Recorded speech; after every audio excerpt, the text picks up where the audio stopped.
할렐루야. 오늘은 성령 강림 주일입니다.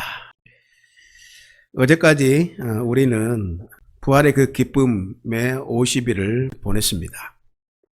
흰색으로 표현되는 부활 절기를 보냈고요.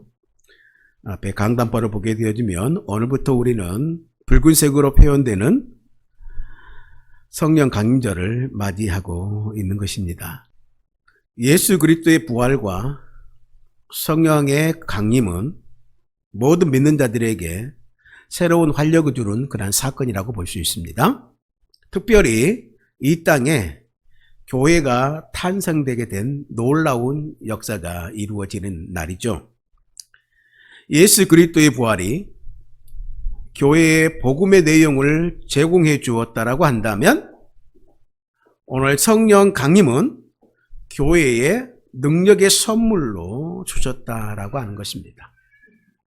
한마디로 성령 강림절은 그리스도의 이름으로 모인 우리 모든 사람들 위에 하나님의 능력이 나타난 날이다라고 볼 수 있는 것이죠. 성령의 강림은 그래서 교회에 생명력을 불어넣었고 살아있게 만들었고 힘과 능력을 공급해 주는 그러한 사건이다라고 말씀드릴 수 있는 것입니다. 그런 의미에서 오늘은 성령 강림주일의 의미를 더 깊이 새겨보길 원하는 마음에서 성령을 받아서 새롭게 변화된 사람 그들과 성령을 받은 교회 공동체의 모습을 함께 살펴보면서 어느 또 우리가 성령 받은 자로서 또한 성령의 은혜를 받은 공동체로서의 모습이 어떤 모습인지를 다시 한번 우리가 되새기면서 그런 부흥의 그 시간들을 우리가 다시 한번 사모하는 귀한 시간들이 되어지길 주님의 이름으로 축복합니다. 오늘 살펴볼 사람들과 공동체는요, 오랜 동안 신앙생활을 한 것이 아니라 갑자기 예수를 믿고 세례를 받은 사람들이었다라고 하는 거예요. 그들은 이방 종교와 이방 문화 속에 길들여진 사람이었습니다. 또 어떤 사람들은 오랫동안 전통적인 유대교의 구약의 종교에 물들었던 사람들이었습니다. 그들이 새로운 공동체의 출현을 맞이하면서 어떤 생활 모습을 갖게 되었는지 또한 살펴보기를 원합니다. 왜냐하면 그 모습이 우리들이 본받아야 할 모델이기 때문입니다. 이들의 모습이 우리가 지향해야 할 교회 공동체의 모습이기도 하기 때문입니다. 먼저 이들에게서 사도들의 가르침을 힘써 배우는 모습을 볼 수 있습니다. 오늘 살펴보는 본문 앞에는 베드로의 설교와 그 설교를 들은 천중들의 반응이 기록되어져 있는데요. 거기까지 우리가 다 살펴보지 못하지만 그 베드로의 설교를 들은 오순절 예루살렘의 청중들은 이렇게 반응을 했습니다. 어떻게 반응했냐면 우리가 어찌할꼬 라고 반응을 합니다. 그러면 우리가 어찌할꼬? 그러다 베드로는 그렇게 대답을 합니다. 이런 대답을 하게 되죠. 함께 하겠습니다. 시작. 베드로가 이르되 너희가 회개하여 각각 예수 그리스도의 이름으로 세례를 받고 죄 사함을 받으라. 그리하면 성령의 선물을 받으리니 너희가 이 패역한 세대에서 구원을 받으라. 아멘. 이 말씀을 청중들이 받고 그리고 세례를 받는 사람이 그 뒤에 기록에 보니까 3,000명이나 되었다라고 그랬어요. 사도행전 2장 42절에 보게 되어지면 그들이 사도의 가르침을 받는데 힘썼다라고 말하고 있는 것입니다. 그들이 다 하나님의 말씀을 받고 세례를 받고 끝난 것이 아니라 그들이 사도들에게 가르침을 받는 것에 대해서 힘을 썼다라고 하는 거예요. 여기서 힘쓰다라고 하는 시제는 미완료 시제입니다. 직역하면 그들은 지속적으로 사도들의 가르침에 헌신하였다. 그리고 몰두했다라고 하는 의미를 갖고 있습니다. 힘썼다라고 하는 것은 그들이 얼마나 진지하게 그 말씀과 그 말씀을 가르치는 사도들에 대하여 그 권위를 존중하면서 배웠는지를 보여주는 표현이다 볼 수 있습니다. 그런데 지속적으로 배웠다라고 하는 것은 그들이 한순간의 열정뿐만 아니라 그 가르침에 얼마나 또한 풍성했는지를 말해주는 말씀이라는 것이죠. 오늘 성령의 충만함을 받은 사람들이 보인 맨 처음의 반응은 어떤 것이냐? 결코 반지성적인 것이 아니었다라고 하는 거예요. 성령이 충만했다고 해서 그 체험만을 강조하는 사람들이 된 것이 아니었다라고 하는 거예요. 결코 그럴 수는 없었어요. 왜 그러냐면 성령은 진리의 영이기 때문이에요. 성령은 철저하게 진리이신 예수 그리스도의 말씀을 기억하게 하고 또한 깨닫게 해주시는 그러한 영이었다라고 하는 거예요. 그 영을 받았기 때문에 하나님 말씀의 중심의 삶을 살아갔던, 그리고 하나님의 말씀을 더 사모했던, 그 가르침에 더 사모하는 삶을 살게 된 공동체가 이 성령 받은 공동체였다라고 하는 거예요. 그리고 그것을 각 사람 속에서 각자 다른 상황 속에서 적용하며 순종할 수 있도록 돕는 분이 오늘 성령 하나님이시기 때문에 오늘 그 말씀대로 살려고 부단히도 노력했던 공동체가 초대 성령 공동체였다라고 하는 거예요. 그들은 겸손하게 오늘 말씀대로 사도들에게 가르침을 듣기 위해 지속적으로 모였습니다. 이들은 사도들의 그 가르침을 힘써 지속적으로 배우는 공동체가 성령 받은 공동체, 그 사람들이었다라고 하는 거예요. 두 번째로 이들에게서 보여지는 것이 뭐냐면 교제하는 공동체의 모습이다라고 하는 거예요. 그 교제의 모습을 44절과 45절에 구체적으로 보여주고 있습니다.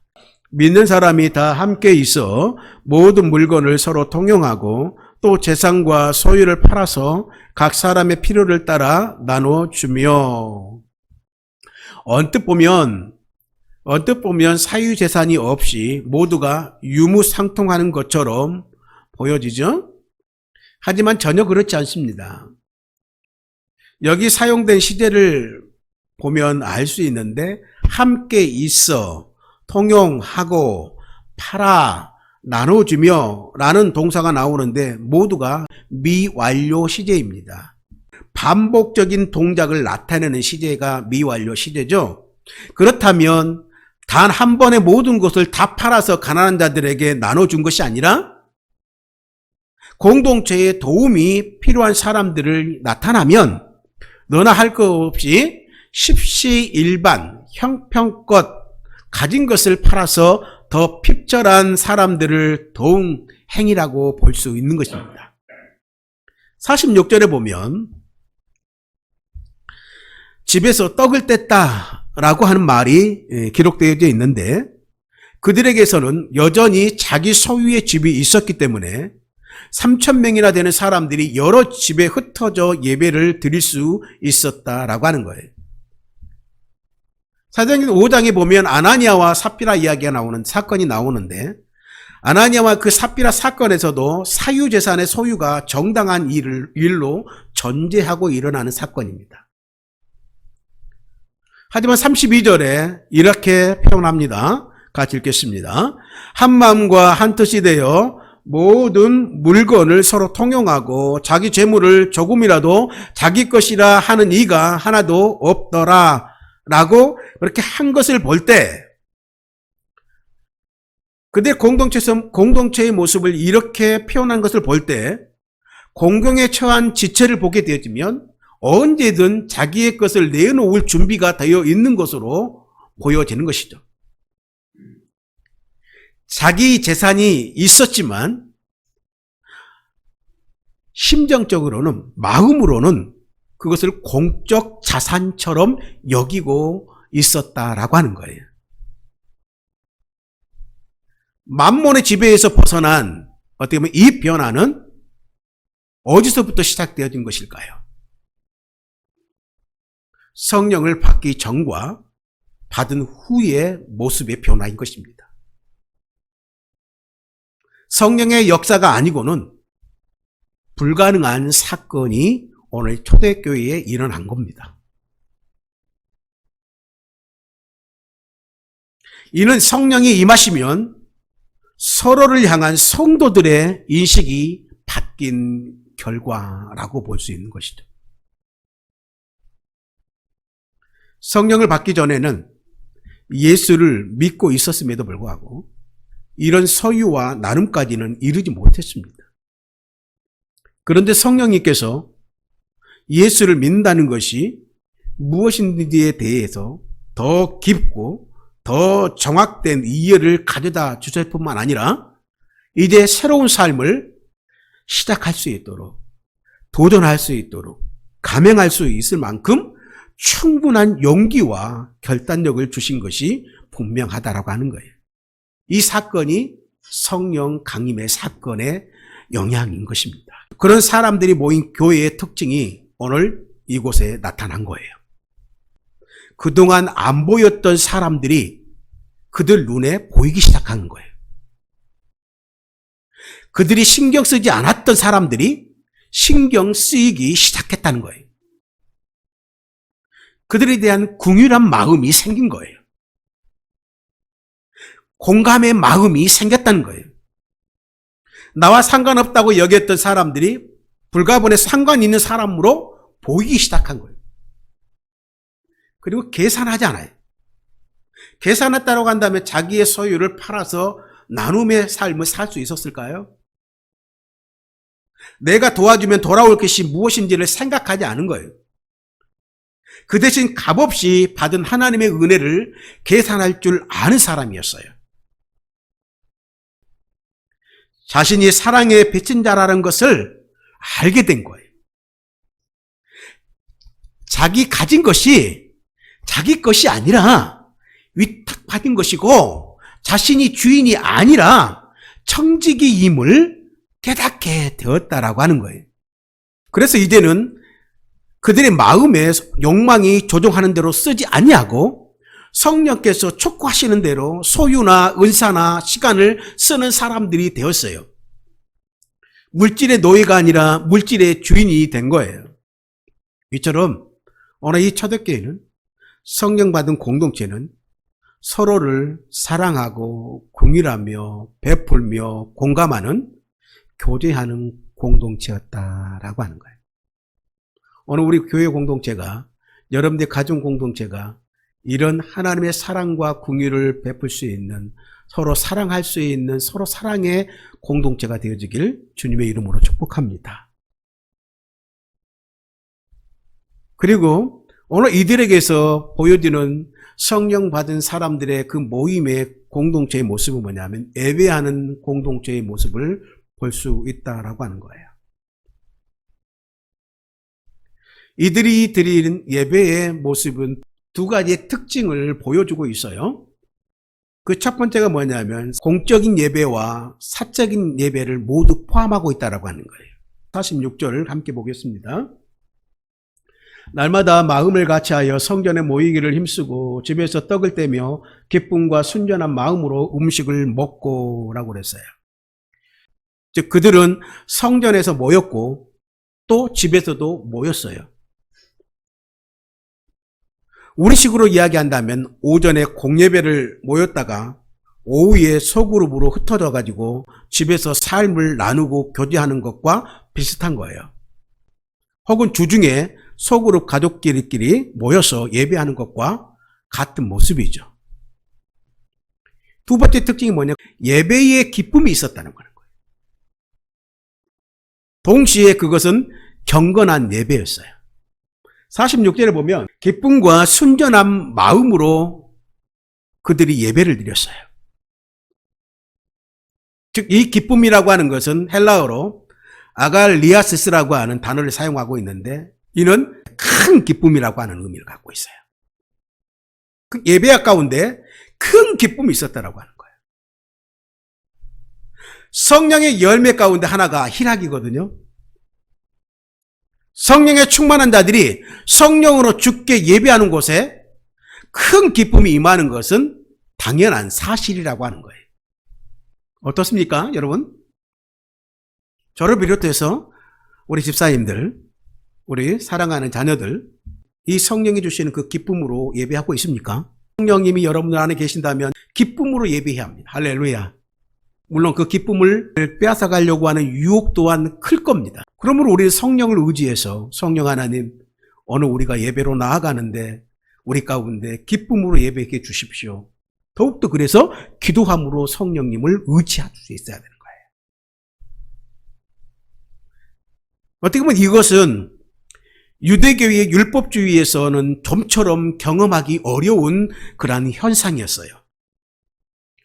의무감에 젖어서 심판의 두려움 속에서 드리는 예배와 자격 없는 자에게 베푸신 하나님의 용서와 자비, 또 영원히 동행하시고 돌보아 주시고 우리와 함께 교제해 주시겠다고 하는 그 약속을 받은 성도들의 예배는 결코 같을 수가 없다라고 하는 거예요. 하지만 그 기쁨은 경건한 기쁨이라고 말하고 있어요. 사람마다 두려워하는데 라고 말해요. 성령의 역사를 보고 두려워하는 마음을 품는 것 역시 기뻐하는 것만큼이나 성령의 역사라고 오늘 우리는 알 수 있습니다. 이전에 처음 성령이 오순절 다락방 가운데 모인 사람들에게 임했을 때 가장 크게 드러난 사건이 뭐냐면 방언이었습니다. 그 방언하는 것을 보고 대다수의 사람들은 술 취했다라고 조롱하는 사람들이 있었어요. 그렇지만 오늘 기사와 표적을 보면서 두려워하는 사람들도 있었어요. 지금 예배에 참여하는 자들의 기본적인 정서가 바로 이 거룩한 두려움이었어요. 할렐루야. 그것은 공포나 무서움과는 다른 정서라는 거예요. 이것은 일종의 외경심이다라고 말할 수 있는 거예요. 이 기쁨과 두려움이 공존하는 예배. 어떻게 보면 경직되고 경박한 예배가 아니라 경건한 기쁨이 있는 예배를 드리는 교회가 오늘 이 초대교회의 성령 받은 공동체의 모습이었다라고 하는 거예요. 마지막으로 이들에게 있어서 보게 되어지는 그런 모습은 어떤 모습이냐면 전도하는 공동체의 모습이었어요. 47절 보겠습니다. 온 백성에게 칭송을 받으니 주께서 구원받는 사람을 날마다 더하게 하시니라. 아멘. 물론 여기에는 직접적으로 전도했다는 말이 나오진 않습니다. 하지만 사도행전 다른 곳을 보면 복음을 듣고 예수를 영접한 사람들은 가만히 있질 못했어요. 초대교회는 공동체 안에 아름다운 교제가 있었어요. 하지만 자기들만의 구별된 지역에 살면서 외부와 차단하거나 고립된 집단이 아니었어요. 초대교회는. 그들의 변화는 외부 사람들이 다 알 수 있을 만큼 또렷했다라고 하는 거예요. 그들이 닮고 싶을 만큼 멋진 변화가 있었던 모습이었다라고 하는 거예요. 그들의 말을 믿고 싶고 그들의 공동체에 속하고 싶을 만큼 그는 아름다운 변화가 있었던 공동체였다라고 하는 거예요. 그것을 무엇으로 알 수 있는가? 온 백성에게 칭송을 받았다라고 그랬어요. 오늘 이 말이 그것을 증명하는 것이 아니겠습니까? 훗날 안 믿는 자들로부터 물론 공격도 받고 반대도 받겠지만 오늘 진짜 이 교회는 늘 고난만 받지는 않았다라고 하는 거예요. 칭송도 받았다라고 하는 거예요. 그런데 저자 누가는 오늘 단지 교인들이 잘해서 믿는 자의 수가 늘어났다라고 표현하지 않아요. 보십시오. 시작. 주께서 구원받는 사람을 날마다 더하게 하시니라 라고 그랬어요. 단지 교인들이 잘해서 믿는 자의 수가 늘어난 것이 아니라 구원받는 사람을 날마다 더하게 하시는 분이 주님, 오늘 우리를 구원하신 그 주님이라고 분명하게 이야기하고 있는 거예요. 지금. 당연히 교회의 순종을 사용하셨고 또 신실한 일꾼들의 수고를 통해서 부흥이 일어났지만 그 주권, 예수님께 있었다는 사실만은 교회가 절대 잊어서는 안 된다는 것을 지금 강력하게 이야기하고 있는 거예요. 사람에게 있지 않아요. 사람이 아니라 주님께서 하시는 거예요. 주께서 그래서 하셨습니다. 하나님께서 하셨습니다. 라고 고백하는 그 신앙의 고백이 얼마나 큰 고백인지를 우리는 알게 돼요. 진심으로 고백할 수 있는 그런 신앙의 고백이 있는 오늘 우리 교회가 되어지길 주님의 이름으로 축복합니다. 말씀했습니다. 초대교회 그들은 날마다 예배하고 날마다 전도하는 삶을 살았습니다. 성령 충만하여 중단 없는 찬양과 말씀의 선포가 가르침과 배움이 있었습니다. 직업 종교인이 되었다라는 말은 아니에요. 그들의 삶 자체가 예배였고 전도였다라고 하는 의미를 담고 있는 겁니다. 어떤 교회가 살아있는 교회일까?